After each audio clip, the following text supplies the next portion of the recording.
ओम श्री गणेशाय नमः। जय श्रीमन नारायण, जय आदिशक्ति माता, जय भोलेनाथ, जय माता पार्वती। दोस्तों, आज हम बताएंगे कैसे हुई थी नर नारायण की उत्पत्ति। सुनिए पौराणिक कथा। एक असुर था, दंबाध्वा।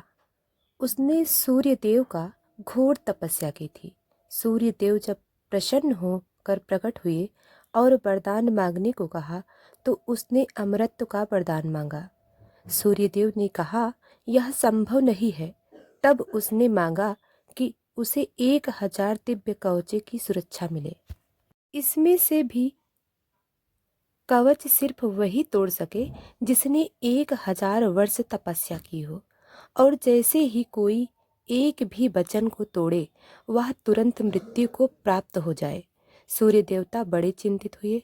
वे इतना तो समझ ही पा रहे थे कि यह असुर इस वरदान का दुरुपयोग करेगा, किंतु उसकी तपस्या के आगे वे मजबूर थे। उन्हें उसे यह वरदान देना ही पड़ा। इन कवचों से सुरक्षित होने के बाद वही हुआ जिसका सूर्यदेव को डर था। दंभोद्भव अपने सहस्त्र कवचों की शक्ति से अपने आप को अमर मानकर मनचाहे अत्याचार करने लगा। वह सहस्त्र कवच नाम से जाना जाने लगा। उधर सती जी के पिता दक्ष प्रजापति ने अपनी पुत्री मूर्ति का विवाह ब्रह्मा जी के मानस पुत्र धर्म से किया।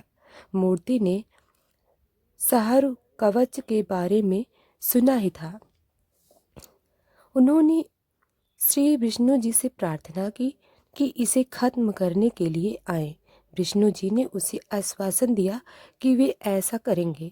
समय क्रम में मूर्ति ने 2 जुड़वा पुत्रों को जन्म दिया, जिनके नाम हुए नर और नारायण। दोनों 2 शरीरों में होते हुए भी एक थे। 2 शरीरों में एक आत्मा। विष्णु जी ने एक साथ 2 शरीरों में नर और नारायण के रूप में अवतरण किया था। दोनों बड़े भाई हुए। एक बार दंभोद्भव इस वन पर चढ़ आया। तब उसने एक तेजस्वी मनुष्य को अपनी ओर आते देखा। तब भय का अनुभव किया। उस व्यक्ति ने कहा कि मैं नर हूँ और तुम से युद्ध करने आया हूँ। भय होते हुए दंभोद्भव ने हंसकर कहा, तुम मेरे बारे में जानते नहीं हो। क्या जानते हो तुम मेरे बारे में? मेरा कवच सिर्फ वही तोड़ सकता है जिसने हजारों वर्षों तक तप किया हो। नर ने हंसकर कहा कि मैं और मेरा भाई नारायण एक ही है। वह मेरे बदले तप कर रहे हैं और मैं उनके बदले युद्ध कर रहा हूँ।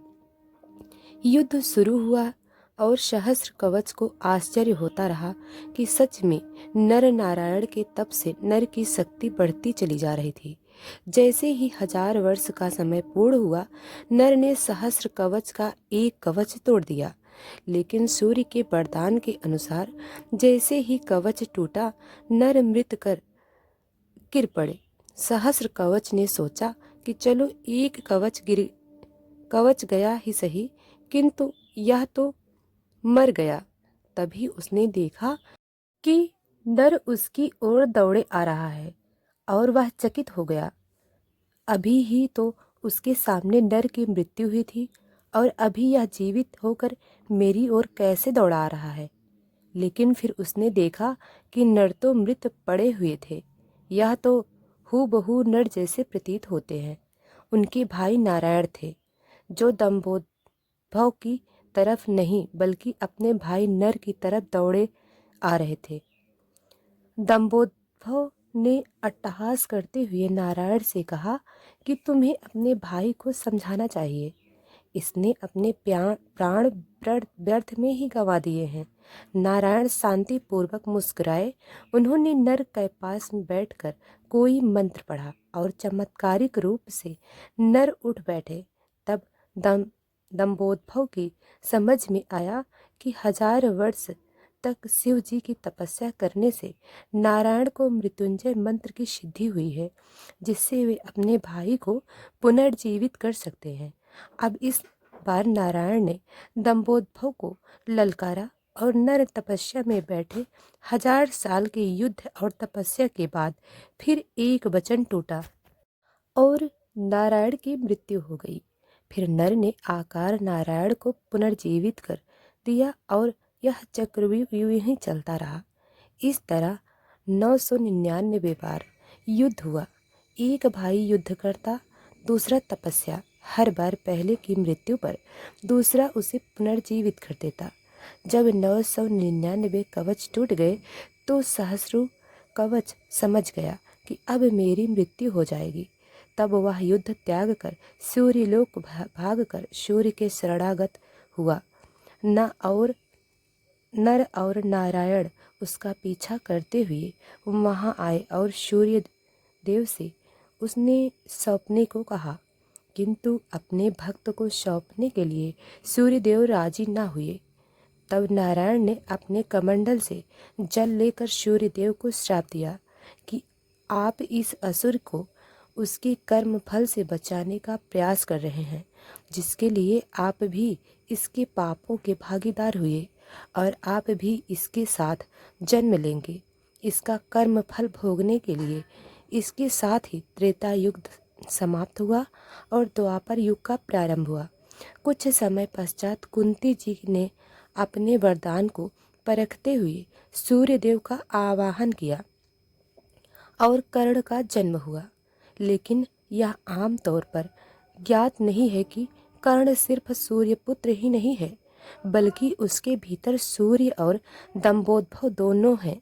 जैसे नर और नारायण में 2 शरीर के 8 में एक आत्मा थी, उसी तरह कर्ण के एक शरीर में 2 आत्माओं का वासा सूर्य और सहस्र कवच दूसरी ओर। नर और नारायण इस बार अर्जुन और कृष्ण के रूप में आए। कर्ण के भीतर जो सूर्य का अंश है वही उसे तेजस्वी वीर बनाता है, जबकि उसके भीतर दंभोद्भव के भी होने से उसके कर्म फल स्वरूप उसे अनेकानेक अन्यास और अपमान मिलते हैं और उसे द्रौपदी का अपमान और ऐसे ही अनेक अपकर्म करने को प्रेरित करता है। यदि अर्जुन कर्ण का कवच तोड़ता तो तुरंत ही उसकी मृत्यु हो जाती। इसलिए इंद्र कर्ण से उसका कवच पहले ही मांग कर ले गए थे। एक अन्य कथा के अनुसार नर और नारायण ने केदारनाथ में शिवलिंग और बकरी काश्रम में विष्णु के विग्रह रूप की स्थापना की थी। केदारेश्वर ज्योतिर्लिंग की उत्पत्ति की कथा शिव महापुराण में तब आती है जब नर और नारायण शिव की आराधना कर रहे थे। भगवान शिव की प्रार्थना करते हुए दोनों कहते हैं कि शिव आप हमारी पूजा ग्रहण करें। नर और नारायण की पूजा आग्रह पर भगवान शिव स्वयं उस पार्थिव लिंग में आते हैं। इस तरह पार्थिव लिंग के पूजन में वक्त गुजारा जाता है। एक दिन भगवान शिव खुश होते हैं और नर व नारायण के सामने प्रकट होकर कहते हैं कि वो उनकी आराधना से बेहद प्रसन्न है, लेकिन इसलिए वर मांगो। नर और नारायण कहते हैं, हे प्रभु, अगर आप प्रसन्न हो तब लोक कल्याण के लिए कुछ कीजिए। भगवान शिव कहते हैं कि कहो, क्या कहना चाहते हो। इस पर नर और नारायण कहते हैं कि जो शिव जिस पार्थिव लिंग में हमने आपकी पूजा की है उस लिंग में आप स्वयं निवास कीजिए, ताकि आपके दर्शन मात्र से लोगों का कष्ट दूर हो जाए। दोनों भाइयों के अनुरोध से भगवान शिव और प्रसन्न हो जाते हैं और केदारनाथ के इस तीर्थ में केदारेश्वर ज्योतिर्लिंग के रूप में निवास करने लगते हैं। इस तरफ केदारेश्वर ज्योतिर्लिंग की उत्पत्ति होती है। महाभारत के अनुसार पाप से मुक्ति होने के बाद केदारेश्वर में स्थित ज्योतिर्लिंग के आसपास मंदिर का निर्माण पांडवों ने अपने हाथों से किया था। बाद में इसका पुनः निर्माण आदि शंकराचार्य ने करवाया था। इसके बाद राजा भोज ने यहाँ पर दिव्य मंदिर का निर्माण करवाया था। दोस्तों, वीडियो को लाइक और चैनल को सब्सक्राइब करें। धन्यवाद।